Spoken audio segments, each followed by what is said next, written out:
कि कुछ महीने तक लोगों को लग रहा था कि बस ये सरकार चली चला की बेला में आ गई और देश में बड़ा माहौल खराब हो गया।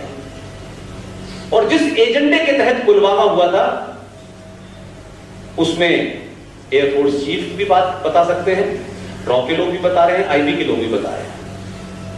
26/11 कब हुआ था उसकी डेट याद रखिएगा, वो भी इलेक्शन से पहले हुआ था। पुलवामा भी आपने इलेक्शन से पहले किया और उनको लगा कि माहौल पहले ही बन चुका है इस देश के अंदर। पुलवामा होने के बाद ये सरकार डिस्क्रेडिट होगी, इस सरकार को वोट चाहिए, लिहाजा ये कोई एक्शन नहीं लेगी। लेकिन उनको लगा कि शायद नेहरू जी अभी भी प्रधानमंत्री हैं।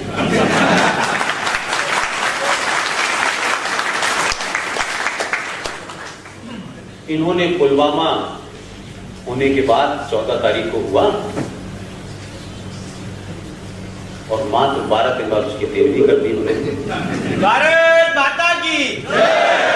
अब उसका इंपैक्ट क्या हुआ कि जो जिनसे मदद लेने मणिशंकर अय्यर गए थे, मोदी को हटाओ हमारी मदद करो, तो वो तो बेचारे मदद कर रहे थे, लेकिन उन्हें पता नहीं थी कि मदद देने के बाद हम खुद मददगार रह जाएंगे। तो क्या हुआ उसके बाद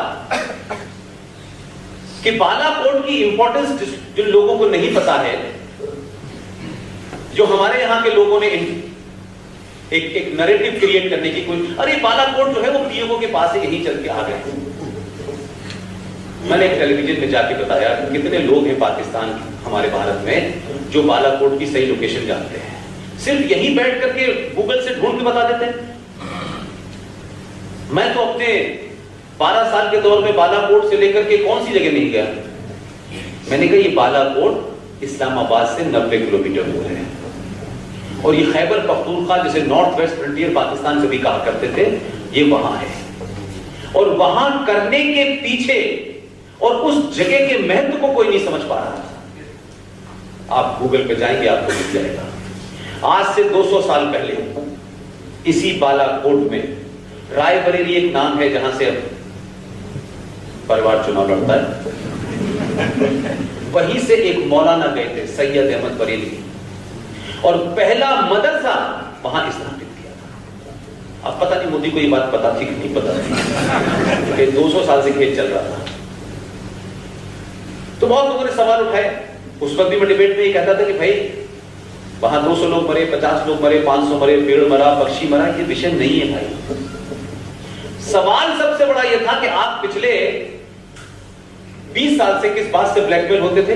जैसे ही कोई बात होती थी, देखिए भारत को नहीं कुछ करना चाहिए, हम लोग 2 न्यूक्लियर पावर हैं और वो पागल लोग हैं, वो कुछ भी कर सकते हैं। और वो भी यही कहता था कि भारत ध्यान रखे, हम भी न्यूक्लियर पावर हैं। तो भाई जो पिछली सरकारें थी वो 26/11 हो गया तो होम मिनिस्ट्री के बाबू नोट बनाते थे। यहां से आदमी आया था, इधर से गया था, इधर गया था, ये हथियार दिए थे, ये बनाया नक्शा और पाकिस्तान को डोजियर दे दिया था कि भाई ये देखिए हमने तैयार किया है, आपके आदमी ने जो किया है। ये उन लोगों को डोजियर देते थे जो खुद ही इसके प्लानर होते थे। तो वो गलतफहमी से मुल्क नहीं निकला, यहां भी कुछ लोग गलतफहमी से बाहर नहीं आए। लोगों ने सोचा कि अरे पुलवामा पे अटैक किया है, अब भारत तथ्य जुटाएगा और फिर उसके बाद एक डोजियर बनाएगा, फिर पाकिस्तान को देगा, फिर उससे कहेगा साहब इन्हें सजा दीजिए। उन्हें पता नहीं था कि ये डोजियर नहीं दे रहा, इसने डोज दे दिया। अब जब डोज उन्हें मिल गई तो उनको लगा ये क्या हो गया भाई, हम तो डोजियर का इंतजार कर रहे थे। अब उसने कहा कि दूसरी डोज इससे भी ज्यादा दूंगा, चिंता। मैं क्या कहना चाहता हूं कुल मिलाकर के, जिस समस्या को समस्या की तरह डील करिए। समस्या सेकुलर है, समस्या कम्युनल है, समस्या राष्ट्रवादी है। इस चक्कर में आपने इस देश की 70 साल में ऐसी हालत कर दी है कि आज इस देश की मेजॉरिटी सुरक्षित नहीं है। जगह जगह चौराहे चौराहे पे फौज लगी हुई है, जगह जगह चौराहे चौराहे पे सीआरपीएफ लगी हुई है। हर आदमी को डर लगता है कि मैं सुबह निकलूंगा, शाम तक आऊंगा नहीं आऊंगा। जो लोग उसको इंप्लीमेंट कर रहे हैं, जो स्लीपर सेल यहां रह रहे हैं, सबको सब कुछ पता है, लेकिन हम अपने राजनीतिक करेक्टनेस के चलते उनके बारे में बोलने से डरते हैं। इसीलिए मैंने कहा कि राजनीतिक दलों की सत्ताओं की तो प्रभुत्ता हो सकती है, संविधान पर बैठे हुए हैं, उनको नहीं बोल सकते ये बात। कि इस्लामिक आतंकवाद को भारत में उसने जड़ें जमाई अपनी, और यहां की सरकारों ने उस इस्लामिक आतंकवाद को बढ़ाने वालों को मजबूत किया है।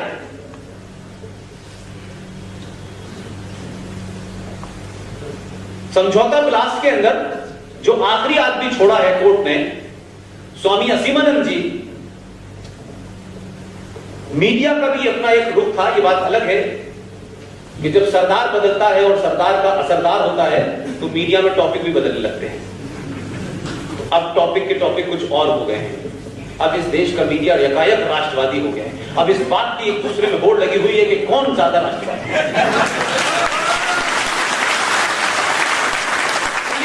ये फर्क तो आपको टीवी पे नजर आता होगा। अभी तक तो हिंदी भाषियों के, अब तो अंग्रेजी वाले भी हिंदी बोल बोल के बता रहे हैं, और एक के बाद एक नया नया नैरेटिव आ रहे हैं, और अगर आप सुने तो अंग्रेजी के कई नए वर्ड आ रहे हैं। तो मैं कहना यह चाहता हूं कि 70 साल में पहली बार आपको यह आभास हुआ, और 70 साल में आपको यह पता चला, जो बात अभी हमारे भाई कह रहे थे कि भारत की पहचान क्या है, भारत किस बात से जाना जाएगा। क्या भारत 1947 में पैदा हुआ था क्या भारत की पहचान ताजमहल और कुतुब मीनार है?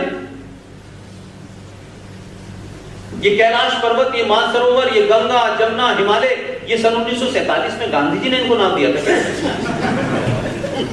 लेकिन हमें बार बार यही इतिहास के माध्यम से बताया गया कि देश तो एक था ही नहीं, इसको तो अंग्रेजों ने किया कि भारत था ही नहीं भाई। और 47 में बापूजी ने बताया, और बापू ने यही नहीं बताया बल्कि बापूजी ने जाते जाते एक और काम बड़ा अच्छा किया। उन्होंने कश्मीर की तरफ देखा बगैर चश्मा लगाए, और ये उनका स्टेटमेंट रिकॉर्ड पे है। मैं इसलिए कह रहा हूं कि बापू की इज्जत, उनकी शान में गुस्ताखी नहीं करना मैं, लेकिन ये तो मेरा अधिकार है कि बापू ने जो कुछ बातें गलत कही हैं वो गलत साबित हो रही तो उसको गलत तो कह सकता हूं मैं, कि इसलिए कि वो महान थे, इसलिए कि मोहम्मद साहब के बारे में कोई बात ही नहीं हो सकती, इसलिए कि कुरान मजीद के बारे में कोई बात ही नहीं हो सकती, इसलिए रामायण के बारे में, इसलिए हिंदुओं के बारे में जो दिन चाहे बात हो सकती है। हर छुट भैया नेता जो है कोई भी बड़ी बात कह देता है, चाहे सीता मां के बारे में बात हो, चाहे रामचंद्र जी के बारे में बात हो, क्योंकि आप रिएक्ट नहीं करते, और आप रिएक्ट नहीं करते तो लोग समझते कुछ भी कहते हो। ये उन लोगों को समझना चाहिए 2014 का भारत है।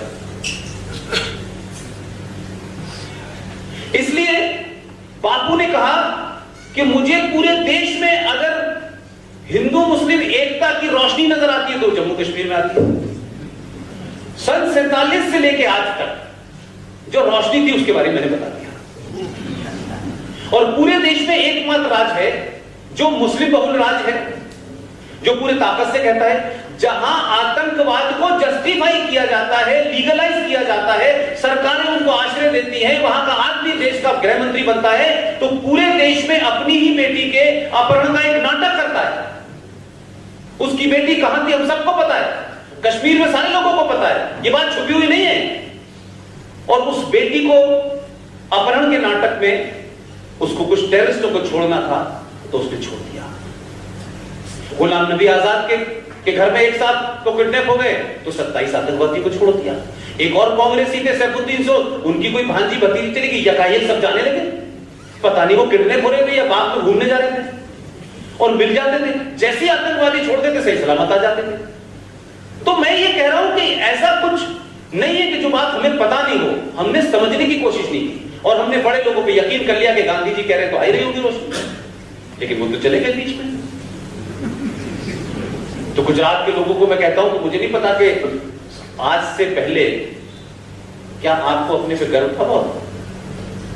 2014 से पहले आप लोग गर्व करते थे अपने ऊपर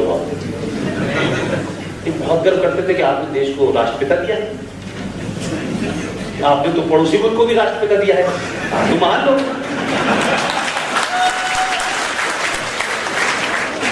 तो उसने क्या किया और इन्होंने क्या किया? उसने तो मुल्क बना लिया, इन्होंने मुल्क को बर्बाद कर दिया। तो ये जो आपने 2014 में प्रायश्चित किया है,